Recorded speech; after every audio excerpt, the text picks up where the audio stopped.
Good morning, Madzuka bwanji nonse. Ndine Nesta, the black teacher. Lelo pa 14 February, chaka cha 2026. Oh, Valentine. Hey, lelo pa Valentine's. Hey, happy Valentine's, everybody. Happy Valentine's. We'll talk about Valentine's Day later. Komano, ndimafuna timvere limozi. Mkulu wina wa chipani cha MCP yemwe amayankha State of the Nation Address ya Zulo ya President. Yeyi anali ku parliament ndipo anafunsidwa ndi mtolankhani ndiye amayankha. Ndofuna mumvetse bwino muone kuti Amalawi ndife anthu a mtundu wanji, muone kuti Amalawi ndife anthu anji, ndipo tione limodzi. Inetu ndamva chisoni kuti unali mwayi wotati yankhe zambiri koma sona iyi ndaona kuti yokhumudwitsa fati maganiza kuti choyamba atiwuza kuti aja amanafederezawa tavimanafedereza vili kwa amawo vuli masoya. Amalawi anzanga ndikudziwa kuti izi ndi ndale ambiri inu amene muli ndikuthekera kozindikira zimenezi mutha kuzindikira, koma ndale zathu nthawi zina zimakhala zoopsa.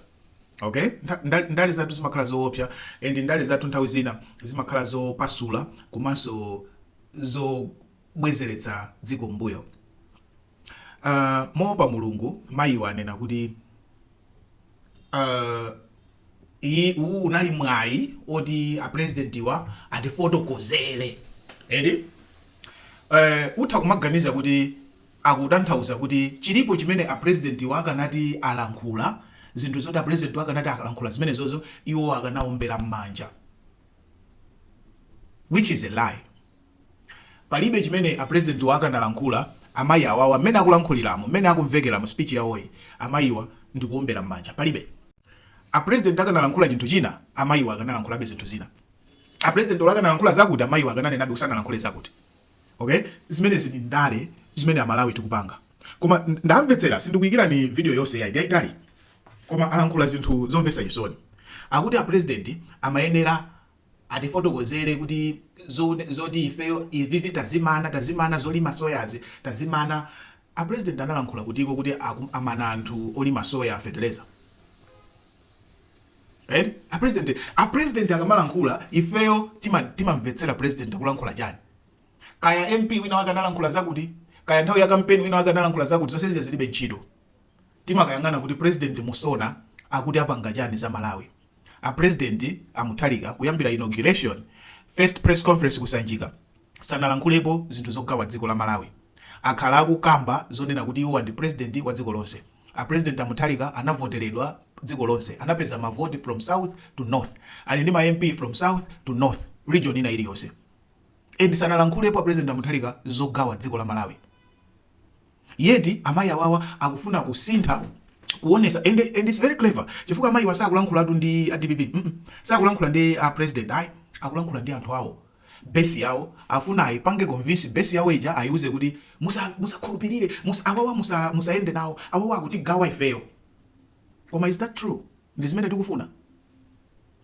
Ifo pena anthu mazigawa tokha kumanena kuti tisagwire nawo ntchito, ifeyo amatisala, mufuna mupange reinforce zinthu zimene. And amayi walankhula zinthu zingapo very dangerous. Kuchoka nkhaniyo akuti apresident akanalankhula za misonkho, akuti apresident akanalankhula za kukwera mitengo kwa zinthu zikukwera mitengo kwambiri. Akuluakulu tayiwala mmene zinthu zimakwera mitengo. 6 months iyi tufuna tipange blame DPP kukwera mitengo kwa zinthu, tayiwala kumene tachokera. Anyway, china chimene chandipweteka mtima kwambiri ndinachilankhula nthawi ya campaign, ndinapanga video yokufotokoza kupha maalubino ku Malawi, kupha anthu achi alubino ku Malawi. Amayi walankhula zinthu zoti zoopsa kwambiri, and anthu anzeru muyenera muziganizire. Amayi wakuti afotokoze kuti chifukwa chani maalubino ayambaso kuphedwa. Iwo wakungolowa maalubino ayambaso kuphedwa, 6 months maalubino ayambaso kuphedwa. Rhetoric yochokera ku atsogoleri andali. apa tikumva nchifukwa chani maubino ayamba kufaso nthawi yacha kweratu timachita kuamangira zinyumba lero tikunena pano mukapita kuma communities acha ubino anthu ajayamba kufaso atatiuza ndi chifukwa chani nthawi zonse akakhala pa mpando anthu acha ubino amavutika mutati mupite pano mukamva kuti akwawo kwa Blair akudandaula kodi masuspect a Blair lule anatuluka zifukwa zake ndi zachiyani nkhani ile imene tinati tibwere tidzamve pano pa nkhani ya ana school of university poyankhula DPP nati adzidya ulere. So ndufuna mumvetse pamene papano sopano right chifukwa iyi ndi logic yomwe amalawi ndife anthu anzeru titha kuganiza bwinobwino. Okay, amayiwa argument yawo akuti yani akuti DPP kungolowa mboma maalubino amayamba kuphedwa.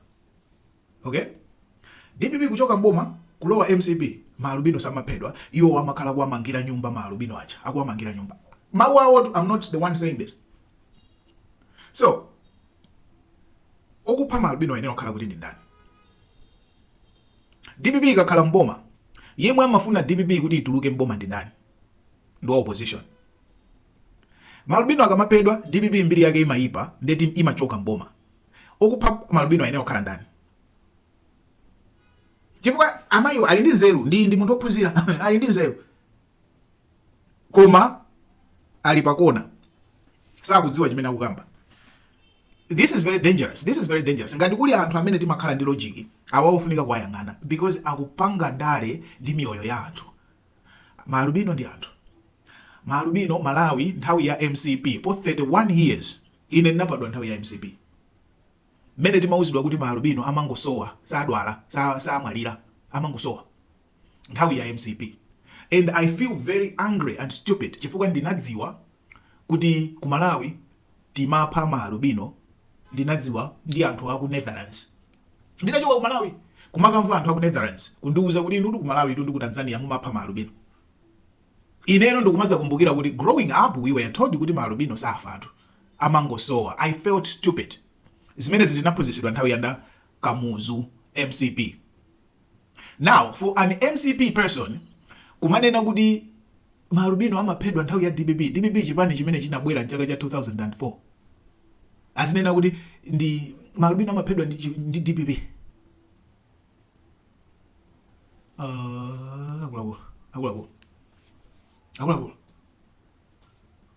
Akulapo logic ili pamene popo logic ili pamene akuchita kukuuzani kuti ati 5 months ndi 6 months yomwe DPP yalowa anthu amba kupha maalubino. DPP ikatulukamo iwo amayamba kuamangira nyumba alankhula zimene zonse. So very sad. All in all, I don't think this is an official response ya sona kuchokera ku chipani cha MCP. Ku chipani cha MCP kuli ma bright minds ambirimbiri sindikudziwa kuti MCP imasankha anthu awawa kuti adzikhala kusogolo kwa chipani cha chifukwa chani. I don't know. MCP kuli ana achinyamata ambiri organiza bo anzeru ali kumene kuchi. Those people could be the ones kumalankhula for chipani. Koma MCP imapanga chisankho choyika anthu ngati amene wakutsogolo and this is the result. I'm not impressed. This is the worst response ya sona ndinamva.